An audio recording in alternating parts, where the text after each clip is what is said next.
एक उभरती मॉडल, एक चमकता करियर, एक रहस्यमय मौत और अब पति गिरफ्तार। पोस्टमार्टम पर सवाल, पुलिस पर आरोप और पूरे देश की नजरें भोपाल पर।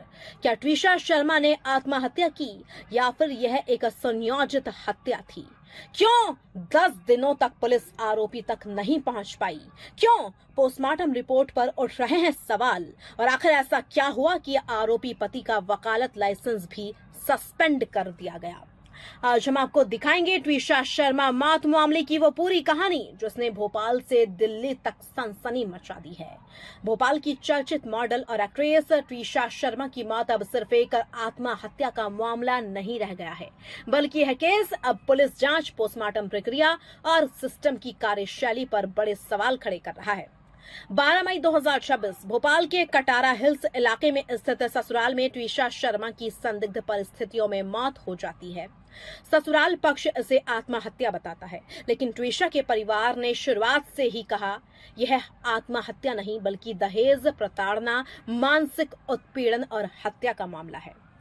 अब इस पूरे मामले में बड़ा मोड़ तब आया जब आरोपी पति समर्थ सिंह को भोपाल पुलिस ने कोर्ट में पेश किया।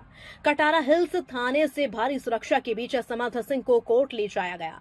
भोपाल पुलिस ने कोर्ट से 7 दिनों की रिमांड मांगी है ताकि आरोपी से गहन पूछताछ की जा सके।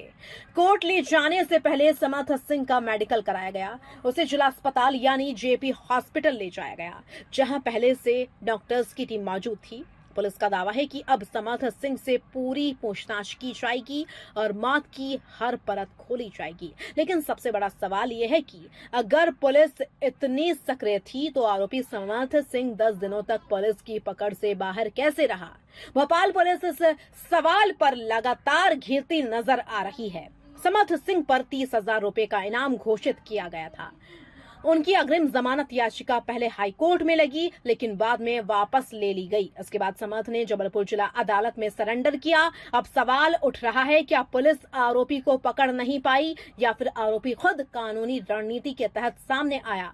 इस बीच भोपाल पुलिस कमिश्नर ने प्रेस कॉन्फ्रेंस कर सफाई दी। उन्होंने कहा, हमने निष्पक्ष जांच की है, सब कुछ रिकॉर्ड पर है, पुलिस ने किसी के साथ बदतमीजी नहीं की।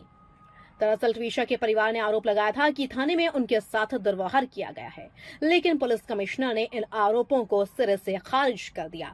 उन्होंने कहा, हर थाने में सीसीटीवी लगे हैं, यदि कोई आरोप है तो रिकॉर्ड देखा जा सकता है। हालांकि पुलिस कमिश्नर यह स्पष्ट जवाब नहीं दे पाए कि आरोपी समर्थ को पुलिस पहले क्यों नहीं पकड़ पाई और आरोपी सास गिरिबाला सिंह से अब तक पूछताछ क्यों नहीं हो सकी।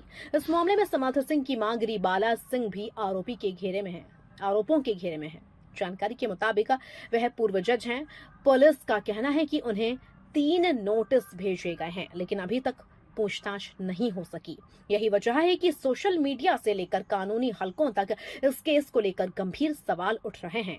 अब आते हैं इस केस के सबसे बड़े और सबसे संवेदनशील मोड़ पर, दूसरा पोस्टमार्टम। जी हां, भोपाल एम्स में ट्विशा शर्मा का दोबारा पोस्टमार्टम कराया जाएगा। दिल्ली एम्स की विशेषज्ञ टीम भोपाल पहुंचेगी। इस पूरे पोस्टमार्टम की निगरानी देश के चर्चित फॉरेंसिक विशेषज्ञ डॉक्टर सुधीर गुप्ता के नेतृत्व में होगी। भोपाल पुलिस कमिश्नर ने कहा, माननीय हाईकोर्ट के आदेश के अनुसार प्रक्रिया पूरी की जा रही है, लेकिन आखिर दोबारा पोस्टमार्टम की जरूरत क्यों पड़ी? क्योंकि ट्विशा के परिवार ने पहली पोस्टमार्टम रिपोर्ट पर गंभीर सवाल उठाए हैं। सबसे बड़ा विवाद सामने आया है ट्विशा की हाइट को लेकर। परिवार का दावा है कि ट्विशा ने खुद अपने वीडियो में अपनी हाइट 5 फीट 8 इंच बताई थी, लेकिन पोस्टमार्टम रिपोर्ट में कथित तौर पर अलग आंकड़ा दर्ज किया गया।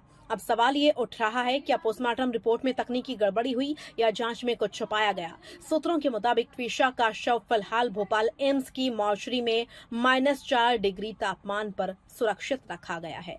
दिल्ली एम्स तक शव ले जाने के लिए चार्टर्ड विमान और कमर्शियल फ्लाइट दोनों विकल्पों पर विचार किया जा रहा है। फॉरेंसिक मानकों के तहत पूरी लॉजिस्टिक तैयारी की जा रही है ताकि मेडिकल जांच प्रभावित न हो।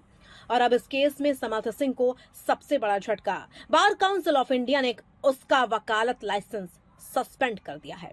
बीसीआई अध्यक्ष मनन कुमार मिश्रा की ओर से जारी आदेश में कहा गया है कि अनुशासनात्मक कार्रवाई पूरी होने तक समर्थ सिंह किसी भी अदालत में प्रैक्टिस नहीं कर सकेंगे। यानी अब यह मामला सिर्फ एक क्रिमिनल केस नहीं बल्कि कानूनी और पेशेवर संकट में भी बदल चुका है। ट्वीशा शर्मा का परिवार लगातार न्याय की मांग कर रहा है। परिजनों का कहना है ट्वीशा मानसिक प्रताड़ना झेल रही थी और उसकी मौत की निष्पक्ष जांच होनी चाहिए। परिवार ने साफ कहा है कि अगर दोबारा पोस्टमार्टम नहीं होता तो कई सवाल हमेशा के लिए दब जाते। इस केस ने सोशल मीडिया पर भी तूफान खड़ा कर दिया है। जस्टिस फॉर ट्वीशा लगातार ट्रेंड कर रहा है। लोग पूछ रहे हैं अगर पीड़ित परिवार दबाव नहीं बनाता तो क्या यह मामला सिर्फ सुसाइड कहकर बंद कर दिया जाता।